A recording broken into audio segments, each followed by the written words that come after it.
Hello and welcome to Sound Financial Bites. I'm so glad you could be here. I'm Paul Adams, CEO of Sound Financial Group, and I am joined by Cory Shepard. Many of you know him as the man, the myth, the legend. What kind of legend of what? I don't know.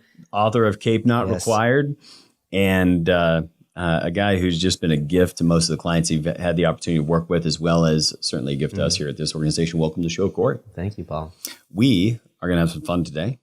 This is part 3 in our series on WWST, Why We Should Talk. Having to do with why is it, what are the things that happen in somebody's life and the people around you or you yourself that would have you want to have a conversation with a financial advisor or specifically us. Do we own that domain name yet? WWST.com? Not yet. If it's available, we will by the end of the day. There's a joke at the office that anytime I have a good idea, we end up with a domain name, even if it's not a good idea. And I just think it is. We end up owning the domain name. Idea plus domain name equals profit. Yeah. If any of you are South Park fans, Cory and Leah here at the office have accused me of being I'm like the domain gnomes. So today, our topic is why we should talk job change. Now, why is this so important? Well, number one, job change is one of those times when you are the busiest you've ever been. You're doing your darndest to wind up at a previous role so you leave that employer in good stead, okay? Or you could be launching out to start a business, or you could have started a business, sold it successfully, now you're working for somebody else. But whatever that career change is, there's almost always a pay raise involved. Most people are making changes for those kinds of pay increases. So the question becomes, at the very time that's least likely that you're going to feel like you have the surplus to have a conversation, why it is you need to have a conversation. Now, what are the things that have changed? Well, income has gone up. You're eligible for new benefits you weren't eligible for before. You are going to, oftentimes in an unceremonious way, lose all the benefits you had prior. Mm-hmm. And you're going to have to restart some of those at your next employer if they have them, or you're going to have to let them go or secure some of those things on your own. So, Cory, what's the biggest thing that you've seen for people when they leave one employer, head to another, that's a change that they went through that they weren't ready for? So I will, the one that's coming to mind first, because I got bitten by it. It's not maybe the biggest as far as for your life, although it could be, is dealing with the transition of health insurance, medical, dental insurance, and COBRA. Mm-hmm. So, they have very defined guidelines and rules about dates of when things can change and when you have to. And if you miss, there's no exception of any kind for missing any of those. It's part of the whole equation that they calculate for having people in plans or not. Yep. So I once had to COBRA dental insurance, and I missed sending a check in. They don't let you do it auto draft by any means. You have to mail in a check. I missed it by just a few days and ended up having to pay out of pocket for some dental expenses that I had not expected to pay for because he missed that date. So being clear on those is huge. And I think something else that shows up for me as you're saying that is I think it's some of those very hard, fast things that must be done. Like you need to show up at work at this day, COBRA, that dominates somebody's landscape, and they don't stop long enough. That they do need to handle all that. There's no question, but They also are not taught to jump up to 30,000 feet and say, "Hey, we should have a conversation." I cannot tell you how often I've talked to people who are, affectionately refer to them as headhunters, people that are executive recruiters, and saying to them, like, you've got this unique place that you're interfacing somebody in their life. You may have just helped them get a 50% pay increase. You may have helped somebody move from the, CTO of a small corporation now to the COO of a much larger corporation. Huge coup for them. They're making double the amount of money they used to. Their family's moving across country. You should be introducing. You don't need to introduce them to us, but you should be introducing them as somebody to help them think about their planning. And they don't, because of all the other pressing concerns that are in on them. And even those people that are in that recruiting world have all said, well, I don't want to ever risk upsetting anybody with that introduction. Meanwhile, the non-upset is causing tons and tons and tons of people to have lost wealth because you go to the new role and then somewhat mindlessly think about it this way. What part of society points you toward making great financial decisions during that change? It's a little bit like good eating habits. Like those are not part of our culture usually. Going to the gym regularly is not part of our culture usually. It's something you have to do that's counterculture to take care of your health and take better care of it. Same thing with your money. So 401ks change. 401k is the next one that I had on my list too, for a few reasons. One, because there's an old pot of money that we need to do something with, or people think they need to do something with, when in actuality you could never do anything and they would happily keep it in their pot most of the time. And how funny, by the way, that we find people that have money at their old employer. And if I ask, like, why did you leave that employer? There's always some story about, well, they weren't taking care of my career. They wouldn't give me the pay raise. So for clarity, you're not trusting them with your career anymore, but you're leaving your money behind. Yes. It's like, right. Oh, didn't really think of it that way. But you talk about going to 30,000 feet. There's actually some reasons why someone might intentionally want to leave it there. Like you mentioned starting a business.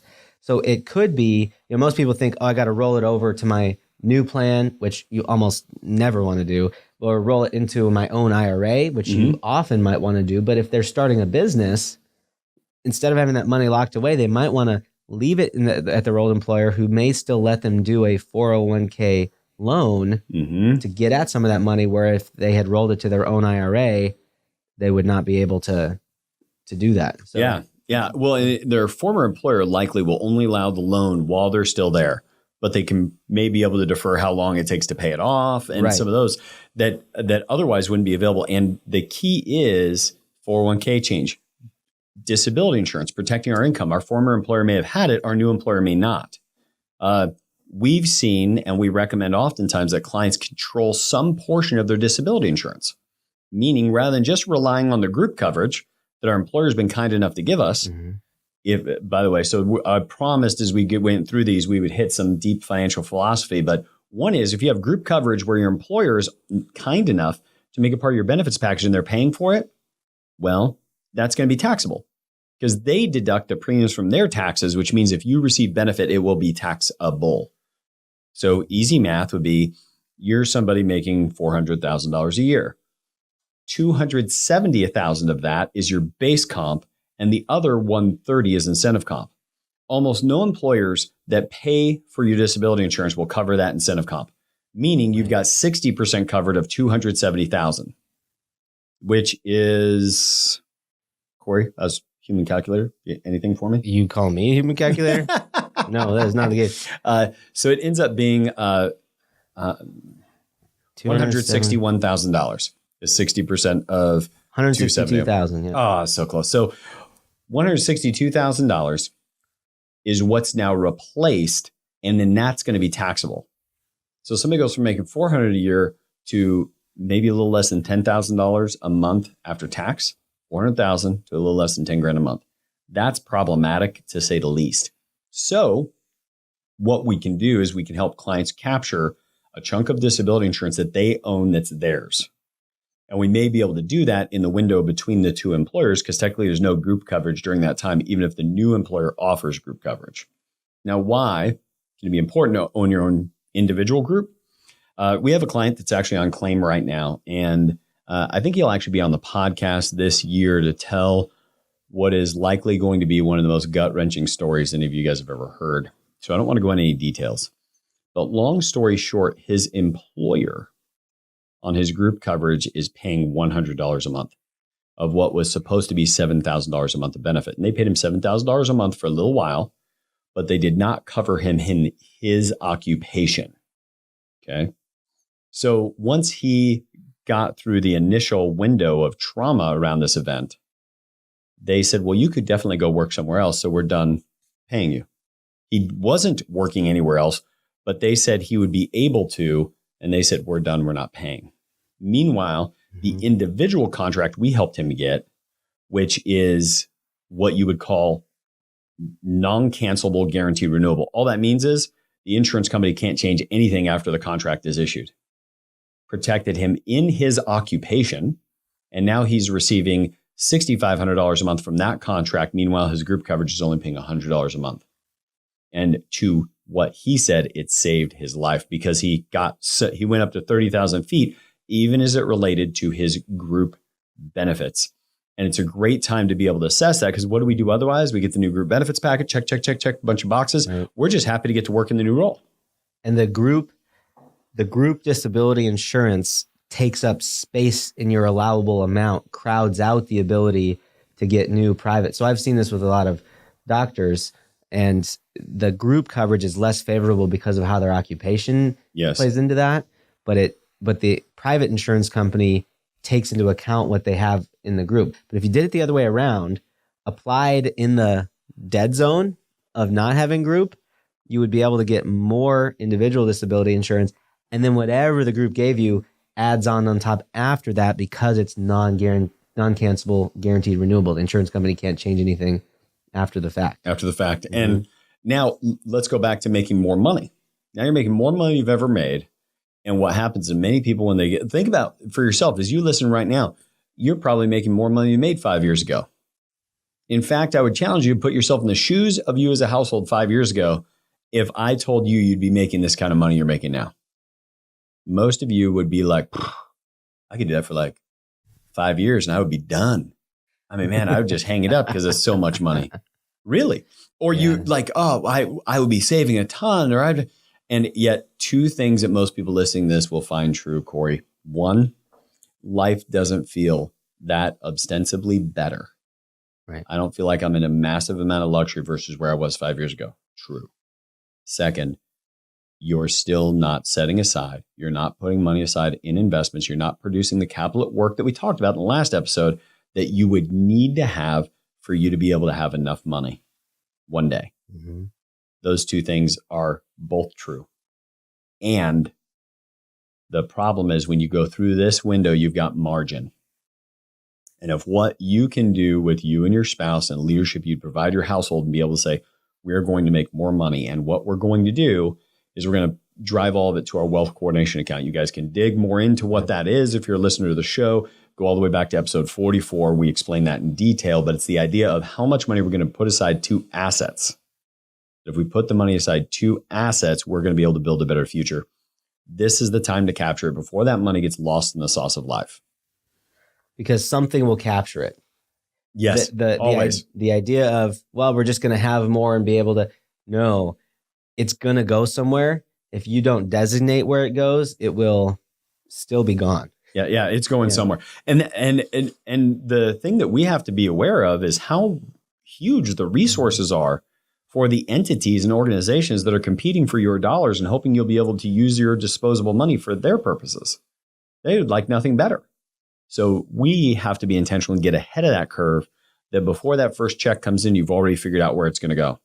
And what I would do is I would include in that. Sometimes people say, well, yeah, I'm going to go do that. But first, I just need to pay off this credit card. At first, I just need to, and I promise you that if we don't sit down and have a strategy, if you don't sit down with some professional, have a strategy, have some accountability, get you and your spouse on the same page, ain't going to happen.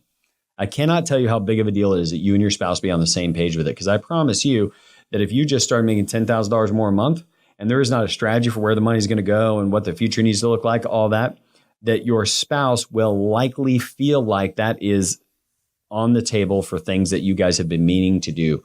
Remodel, new bedroom, bigger house, different car. It'll all come in. It'll all come in. I like that. So job change, you could be changing locations. Mm-hmm. So I think that all of the fundamental patterns that you've been in will become different. Your daily routine, you might leave at a different time now. You might be commuting in a different direction.